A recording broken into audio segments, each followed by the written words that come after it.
বিশেষ অযথা আতঙ্কিত না হতে রাজ্য সরকারের তরফ থেকে বিশেষ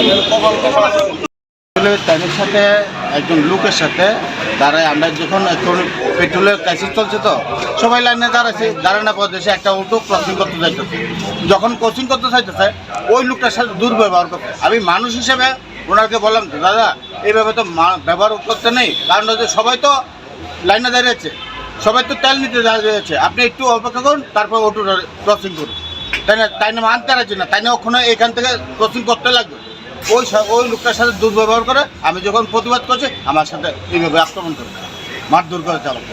আপনার নামটা? বিজয় দেবনাথ। বাড়ি রাজানগর। এখানে কেন আসলেন? এখানে তেল নিতে আসলাম।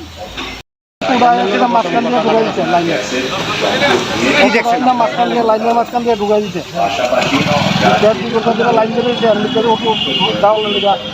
সরাইতে গেছে তো পরে আগাইলে আমরা তো লাইন ছাড়া আইছেন এ কথা কোনো লাইন না সেটা লাগিয়ে আছে না জোরবার লাগিয়ে সেটা মানে অটোওয়ালা।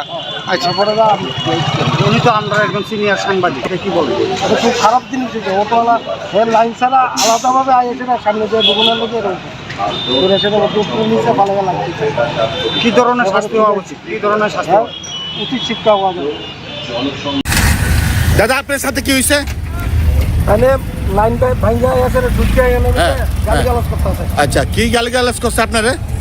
গালিগালাজ করতে আছে গাও ধরে করতে আছে আর কি কে রে গাড়ি হ্যাঁ তো আমরা তো লাইনে দাঁড়াইছিলাম না তেলের লাইনে মিডল থেকে কেন ঢুকে হ্যাঁ আপনি তো কইছেন সাইড দিয়ে আইতো ঠিক আছে হ্যাঁ তাহলে লাইন ছাড়া আই আছে মাঝখান দিয়ে ঢুকে গালিগালাজ করতে হবে।